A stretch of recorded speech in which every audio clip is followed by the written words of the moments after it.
Is this going to fundamentally change the fund management industry? Are we going to see a huge inflow into Bitcoin and everyone's going to pile into it, which was the expectation before this launched? I don't think so. I think I would kind of disagree with that there was expectation that we would see Mm, massive inflows. Now, could we see a gradual increase of traditional and institutional finance now from Wall Street? And I think to a certain extent, high net worth individuals now taking a look at this as a real asset class. Yes, you could see that. But I think direct exposure is still going to be one of the most popular methods to be able to gain access to Bitcoin, which will happen through exchanges. I think Coinbase is probably a bigger winner here long term because I think it has started to pave the way for the native exchanges. What will be the dominant emerging technologies of 2024, and what will the investment implications be? What does the latest Bitcoin ETF approval mean for not just the price right now, but also longer term? These are the themes and much more that we'll be discussing with our next guest, Paul Barron, an expert on emerging technologies. He is the CEO of the Paul Barron Network. But first, a word from our sponsor, iTrust Capital, an IRA that offers 35 crypto assets and the lowest trading fees in the crypto IRA space, as well as tax benefits. So if you're over 18 and you want to open a new account with cash or roll over an existing IRA account, check out the link down below, itrust.capital/David, to learn more. Paul, good to see you again. Welcome back to the show. Happy New Year. If you haven't checked out Paul's show, fantastic show, link down below. Paul Barron Network. Welcome back, Paul. Glad to be here, David. Paul, let's start with the big news of the past 2 weeks, the Bitcoin ETF approval. Several funds have already begun engaging in their version of their Bitcoin ETF. I know you've been covering this on the show. This has been talked about a lot on media already. So I'll just start by asking you some interesting facts that you found through your research and what you reported on your own show.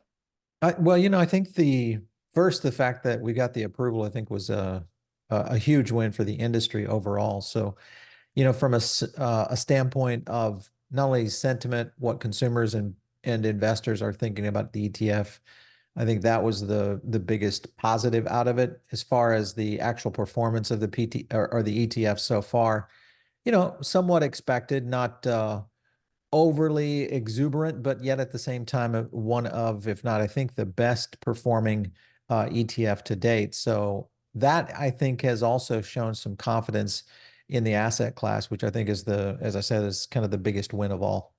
Mhm. I'll just read you a paragraph from a Financial Times article that came out from earlier today, actually. U.S. Bitcoin ETFs pull in $871 million in first 3 days of trading.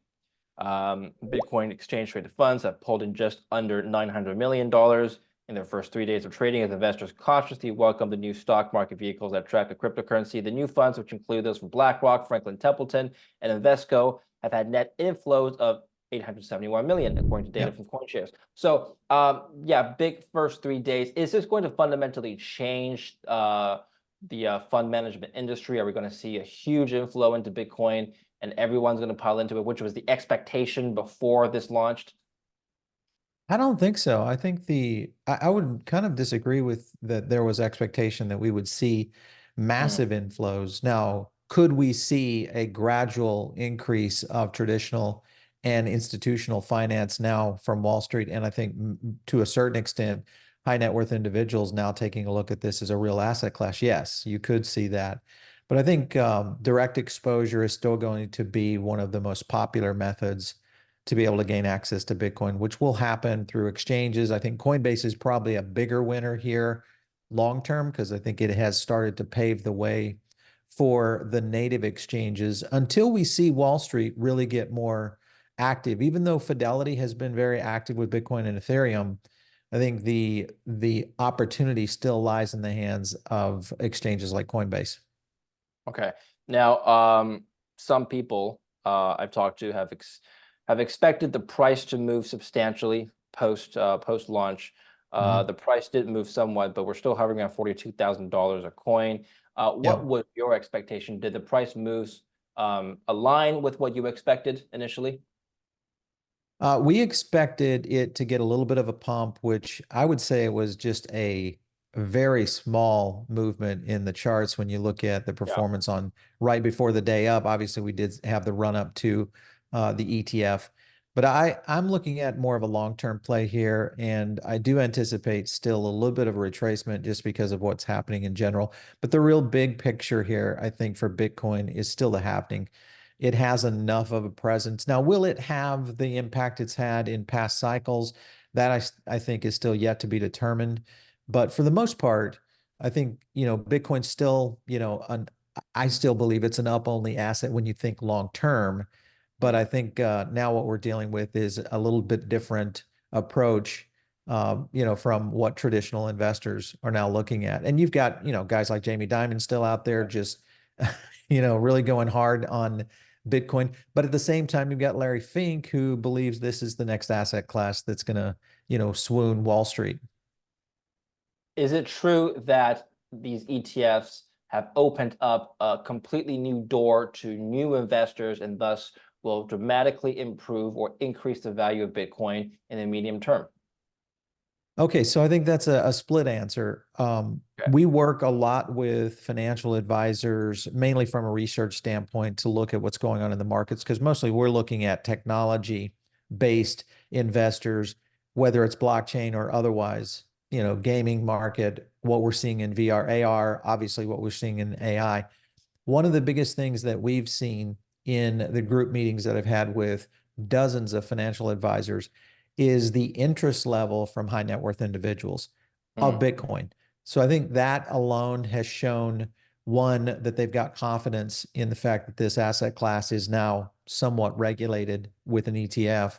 And two, I think it opens up at least their idea of what kind of digital assets they want to invest in the future. So short answer, yes, I think this is going to just create a lot of curiosity, which is good for the markets. But I think still we're dealing with a macro-driven future for where Bitcoin is going to go. In fact, I think Bitcoin probably aligns more to Wall Street now than ever. it hasn't changed the value proposition of owning Bitcoin. Well, I think the value proposition is still somewhat the same, at least Mm, in my opinion. I don't think it's a form of payment. It is a volatile asset that can be looked at as maybe a store of value. Even Larry Fink has kind of mentioned this to a certain extent. But I mhm. think, it's still one of the leading asset classes out there. I'm more intrigued with maybe what's going to happen with an Ethereum ETF and or just Ethereum as a whole. Obviously, with the amount of tokenized securities and tokenized digital assets, real world assets coming onto the forefront this year, ETH could be a very interesting play for sure. Okay, let's move on to other sectors of the economy. Now, as we talked about Bitcoin, one has to consider the possibility of either economic growth or recession. Either could move risk assets like Bitcoin. What is your outlook, first and foremost, on the economy in 2024? Do you think that the NASDAQ and the Bitcoin price will continue to move higher like they did last year? So what we do here at PBN, we have a SaaS product that tracks sentiment data, and Okay. sentiment data on asset classes such as Web3, a lot of the altcoins, and of course, the primary assets, blue chips being Bitcoin and ETH.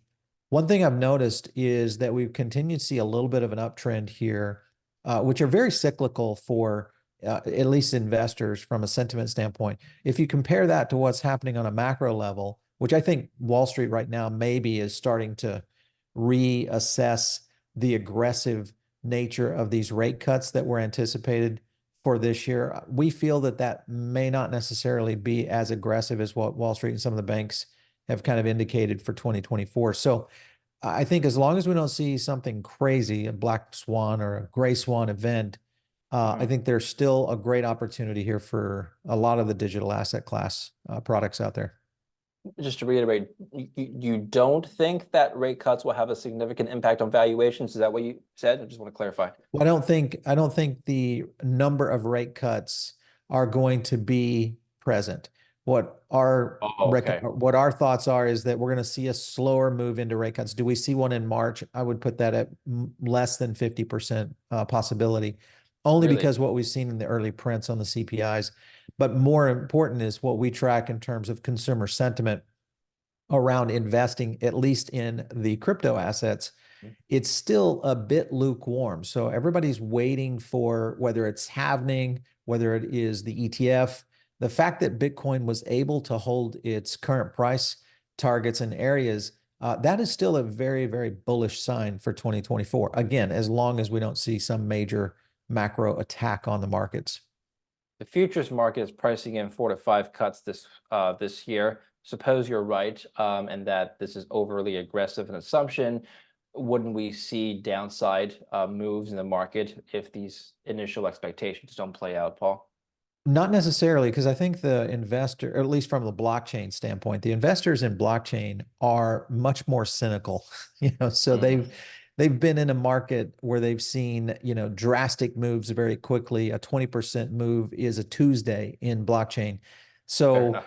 I think they're a little bit more hardened to what we're seeing. I'm still surprised that Wall Street and what we've seen in terms of the expectations for 2024 in terms of rate cuts were so aggressive. Now, I do believe, though, now, at least from what I'm hearing from Bloomberg and other sources, is that that position is starting to get a little bit softer in terms of these aggressive rate cuts for Yes. 2024. Okay. Now, what do you think is going to happen on the AI front? Is that still going to be the dominant hot topic for tech in 2024? Or do you think new kid on the block is going to take over and take the limelight? Well, I think AI and blockchain are now attached at the hip. And there's one narrative that has emerged at WEF, the World Economic Forum, that's going on right now. And that has been the concern of AI. And what I mean by concern is media, authenticity.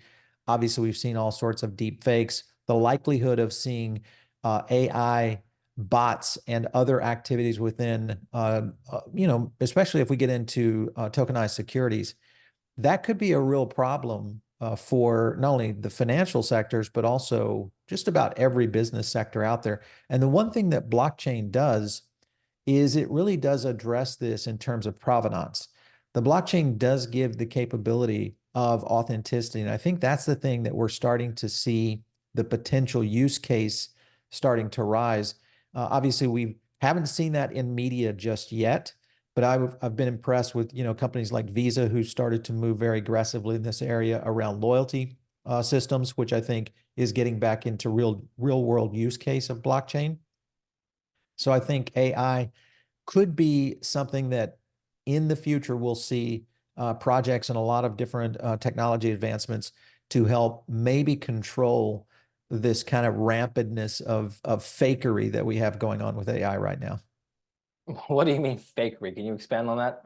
Well, you think about media, all right? Okay. And let's just look at media in general. Today, there's enough advancements within AI. I'm still not completely sold on AI that we've advanced beyond the capacity of us, getting into Terminator level technology. I still think it's great technology and it's got a long way to go, but the ease and capability Careful of what deep you wish fakes. for, Paul. Yeah, right. So the ease of deep fakes is real. Media, especially in this next election cycle, we're going to get a chance to experience AI at work in nefarious ways. And I think that's probably going to raise a lot of eyebrows, not only from media, but within campaign managers, what we've seen with technology companies starting to if you think Facebook and Twitter had a lot to do with the last election, AI will probably be equally involved in this election. So I think the concern there is the ability to prove provenance. And I think that's where the blockchain gets in, whether you go into Okay. Web3 and we see digital ID really take hold. Yeah. All right. That's interesting because you brought up a key concern of a lot of people. People ask me, David, aren't you concerned that people are going to deep fake your face and your voice and It happens all the time. and defame you somewhat? I said, look, I've got bigger issues in life to worry about than that right now. But thank you for your concern. But suppose people make a deep fake of Trump, which has been done before, or Biden, which has been done before, but make it Yep. so realistic, and they broadcast it and it gets circulated. What is first of all, what is a recourse? How do you trace that? And but second, most importantly, how do you protect the individuals from that from happening? Well, I think the biggest issue is the fact that right now it really can't be traced. That's the Mhm. problem. And I think with the opportunities that blockchain represents, where we do have, a true open ledger type technology that has the capability of certifying whether it's media outlets. I know there's been some discussion about watermarking and the technology that could be Yeah. used for that for, authentic media, et cetera. But when you get into real influence in society, a lot of times that may not necessarily be a CNN or an MSNBC. It might be guys like yourself or myself Yeah. out there, and we get deep faked into talking about a project that we may have never even researched. So Mhm. it can move markets. It can also, I think, move elections, which is the biggest concern I have right now. Is the technology now? I've never deep faked anybody in my life, so I'm a little bit new to this technology. I'm not condoning this. I'm just saying, is it easy to do? Anybody Well, can do this? I will say this, it's easier because AI continues to really advance on itself in terms of capability, and it's Mhm. getting better. We've done some tests internally with just because our library is so deep in terms of podcasts and videos and with myself. And we're almost at the point where you could feed enough of me into an AI model.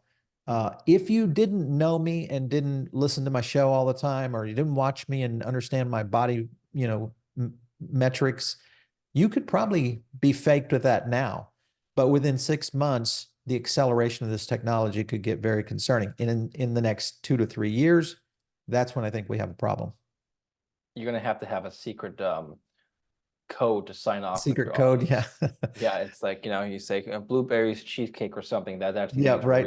real. Um, in all seriousness, Paul, but this is a big concern. But how do we, okay, stepping back from from the fakery stuff, how do we profit from the advancement of blockchain and AI technology? You said these technologies are now joined at the Yep, hip. What investment implications are there for this? tons.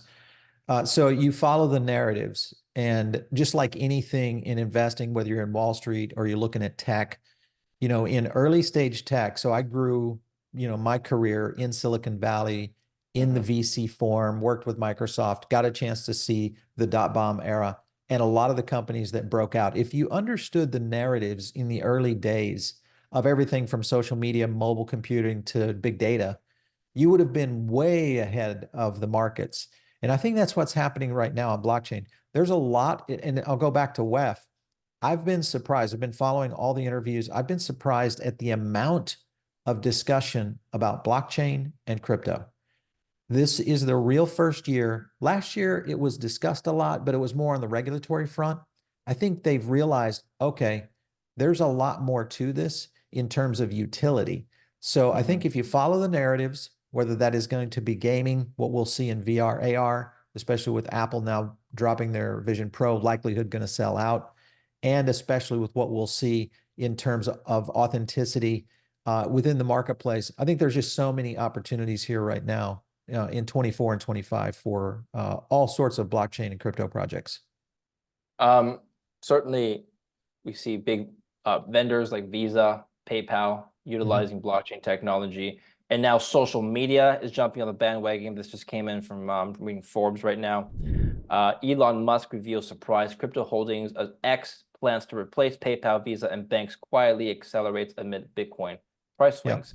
Um, Tell us about this story. What are social media companies planning to do in respect to blockchain, you think? Well, federated social media has been a vision for quite a while, and really understanding open source social media to where you could take all of your tweets, David, and move those to another platform. That's when you Mhm. own your own, essence. And if you think about projects like Lens Protocol, what we're seeing with Dialect, these are both blockchain Web3 type environments. The likelihood is to see a lot more of that. Hedera just announced that they're doing another potential here around more integration into blockchain social media. So Elon is really in a position right now, I think, in reality, playing a little bit of catch up, but he does have the bigger stick in the room right now in terms of Twitter and what he's doing with X, I should say.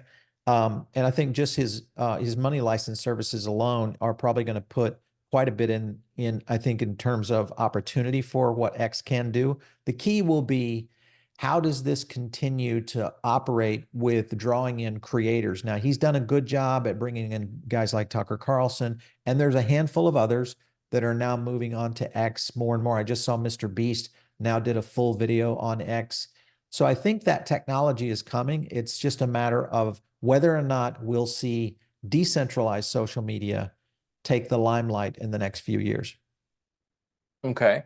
Is this going to move prices for crypto at all? Bitcoin, you think? Absolutely. Well, maybe not for Bitcoin. Bitcoin will continue to be a slow and steady winner here Mm. until this next cycle is done.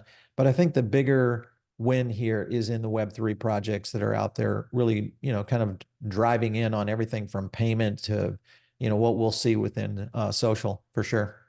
Well, generally speaking, into 2024 and 2025, what will be the biggest developments and new use cases for Web3 and crypto that will have the most price impact? Is it what we just talked about, social media? Will it be the metaverse? Will it be payment rails like Visa? Anything else I'm missing? I think it's going to be in the loyalty category for major brands. And if you look at Visa, they partnered with Smart Media Tech, which is a company that they actually have a token. It's called Block V. And this token, forget about the token side of it. What I want to look at is the Web3 connectivity of the potential for loyalty systems within the Visa ecosystem. The hundreds of millions of customers that Visa works with, along with all the retailers. So the opportunity for Visa to create a loyalty platform for brands, restaurants, hotels, retail centers, and be able to generate a potential to separate themselves. Remember, Visa number one in terms of market cap, in terms of the financial businesses out there when it comes to credit card companies. That I think is going to be a big deal. And Visa has just recently dropped the press release on their relationships with smart media technology. And I think that's going to be one to watch in a very big way, only because loyalty is going to really change the cycle of how consumers will interact with brands. And that's one that's going to get interesting. Gaming integration will happen. We'll see a lot more products around that, projects, I should say. And I think the opportunity here in terms of retail brands is going to be huge. Tell us about some of the major themes and events you're watching and covering on the Paul Barron Network right now. So the narratives that we cover really are focused on what's happening in Web3. And the idea, as we've kind of talked about, the issue that most of technology is facing right now is the capability of being able to authenticate. And if you look at decentralized models overall, whether you think finance and you look at real world asset and the potential tokenization of that, Yeah. I would think that the finance market agrees with that. So that's a big narrative that we discuss a lot. And then we get into the Web3 potential for society. And that's really more on a social front. And we talk a lot more about where gaming is going and what we'll see in the future around things like customer loyalty. So we get into the retail side and how Web3 will really kind of address that in the future. That's a big part of it. Of course, we break down tokens, all sorts of things like that in terms of some of the hottest projects in terms of movements or partnerships. And really, I think more from a narrative standpoint, we get into what are the macro effects, because the macro effects are different on tech-related companies. Once you get outside the Magnificent Seven, the macro effects are much different than what we normally see on the S&P 500 for sure. Okay, very good. Where can we follow the Paul Barron Network and read, watch your work, read about you? Yeah, just on YouTube, Paul Barron Network, or Paul Barron TV on X.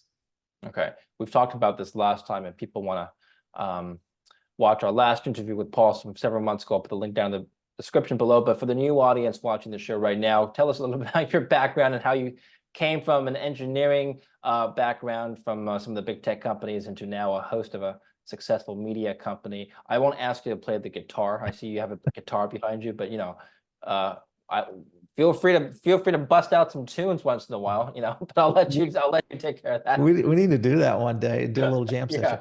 Yeah. Yeah. So my background was basically computer science out of college, Okay. and I went to work for Microsoft. Really cut my teeth on growing retail systems worldwide and learned a lot about how retail works. And that was really kind of where I got my experience with businesses.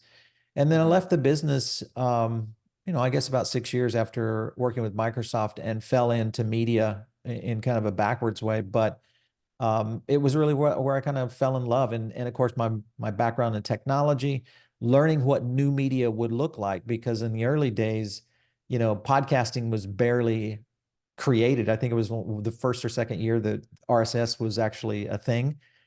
So I spent a lot of time in developing products and systems around that.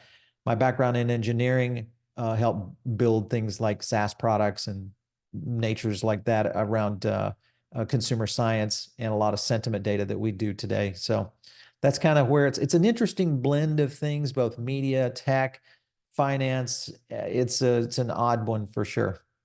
Has anyone ever asked you how you got your media training, if you had any formal training, and if not, how you're able to do what you do today? Yeah, I had a lot of training actually. When Okay. I first got into it, I was trying to understand whether or not I ever wanted to do voice, because it was podcasting was kind of the emergence of media. It Right. was before really video took off. So I had some voice coaches, worked with a lot of different consultants on, how to present, how to be able to get in on the topic and Hmm. focus on it, how to interview, because that's the biggest, I think that's the hardest thing. So I appreciate the work you do, because sometimes it's hard to get someone to actually answer the Hmm. question. Hmm. So you always have to stay on point and then maneuver around it to try to get the question answered. So it's a difficult one for sure. It absolutely is. It's like going on a date, except more professional. Exactly. Yeah. Try to get an answer out. But thank you very much, Paul. I appreciate your time. Everyone, check out Paul on the Paul Barron Network. Links down below. Appreciate it. Happy New Year once again. Thanks. And thank you for watching. Don't forget to like this video and subscribe.